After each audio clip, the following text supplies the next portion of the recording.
Increase your capability for identifying vehicles and people. This is over 2.5 kilometers away. That's on max 30 times optical zoom, but then we can go into digital at 180. We don't really use this for evidence, but it's great to be able to look at a crash gate and see that it's manned from 2.5 kilometers away, and that information goes straight into the ops room. Really, really, really good for the people within the actual event liaison team, the multiple agencies within the ops room itself. Crowd monitoring. A scan of a flight line to ensure that the crowds on the left there are not actually breaking what we call within the military the flight line. Although you can see the security along the leading edge of the crowd, we're just providing them with further information. And bottlenecks and congestion and all that good stuff. And high stills, obviously straight into the ops room, we can just provide the high stills. Egress, bus pickup, traffic monitoring, again for 400 feet. Just to be able to actually manage the traffic and overflow capability both on-site and off-site is extremely useful. And parking cars while stood in front of them to identify multiple HSE risks, which we'll go on to later after.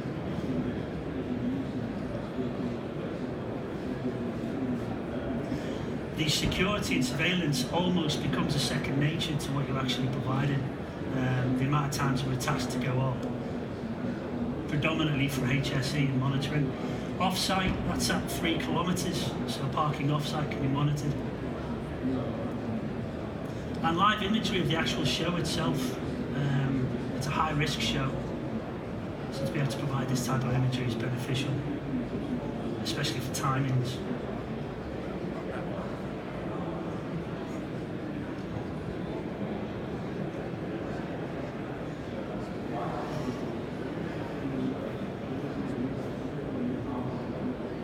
It gives me an opportunity to be able to demonstrate tracking of the camera system.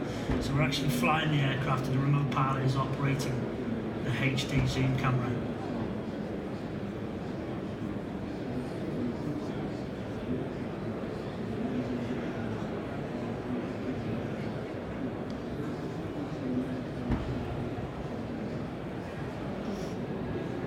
Identifying whether this is a legitimate airspace incursion, which it was.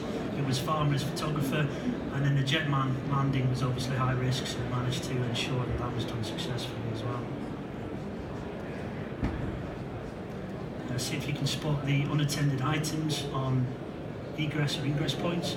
It's a black bag there in the concrete post, and this is just through normal scanning of the remote pilot. We'd pick up on items and identify them for the control room. Again, unattended items left in a buggy, which we identified, and the dogs went in with the police. So it's our trigger, we're initialising this response, we're finding it, and we're pointing it to the relevant departments in as quickly as you can show them the video live feed. So rather than going over the radio and relying on comms and communications, I simply go POI, point of interest, on screen, and they make the decision on what's on screen. Health and safety is a huge one. Plenty of that, to be honest. Pedestrian crossing here of 2 individuals just being somewhat distracted in the moment whilst the public are using the PEDEX at this point here now. So you can monitor real time, and that can be reported then to the relevant department. There's an overloaded cherry picker just off site. Again, this was by our, sorry, just go back one.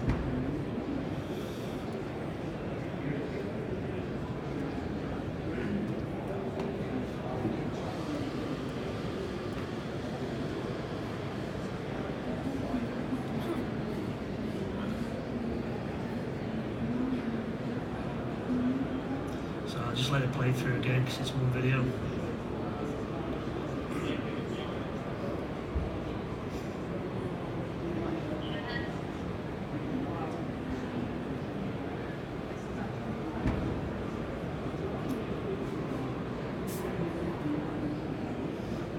The overloaded cherry picker. There was a miner on board and there was no lanyards. And they were using this as just an advantageous perspective to view the show itself. Again, that's picked up by the UAV team.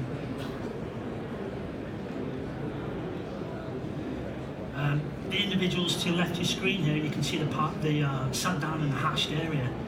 You can see the vehicle movement. We reported this again to the ops room, relevant department, and you will see security move the individuals to a safer area, avoiding potential risk to them. And really just in time before a couple of heavies come through. So it comes down to that behavioural detection again, and your team actually not just throwing an aircraft up in the air. They have to have some sort of background and training in recognising risk to be able to provide that value-added service. And the last one pretty much is the security and emergency services support. Every day the security provided a sweep of the area to ensure there was no none of the public were left remaining on site. They would, believe it or not, try and hide an aircraft in one of the buildings, and we would just monitor any potential for incident, as we can see here, as they conduct that sweep. This leads on to numerous things that we can help with, which is a vulnerable person in an out-of-bounds area. We can monitor and then direct individuals to help that individual.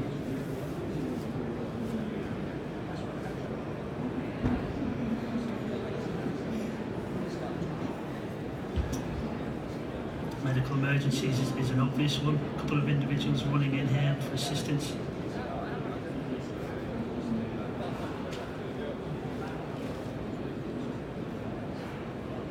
This imagery is sent real time with minimal latency, so under a second.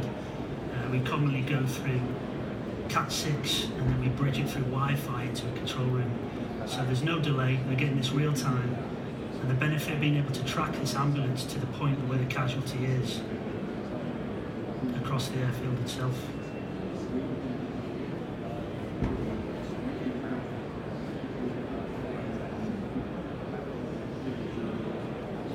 And then obviously if you're CP trained, you're providing executive protection, you have a VIP rolling in with the police motorcade. We can provide what's called overwatch on that movement, clear the route, or in fact just keep an eye on the motorcade as it comes in.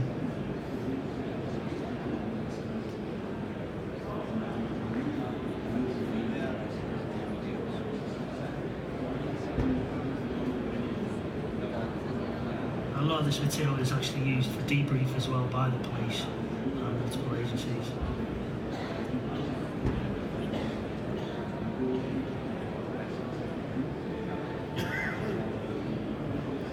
You see the PEDX is controlled there to the left at the bottom of the screen, and the bikes go straight through as well with no delay. And we stop that short before you see who it is, just for personal security reasons. And it was a particularly hot year last year, so the pyrotechnics pretty much set to light the airfield, and we could monitor the smoke plume and the firefighting capability in real time for the ops room.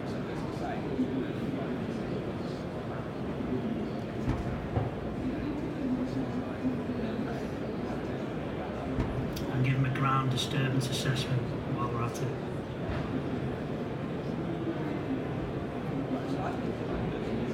Okay, so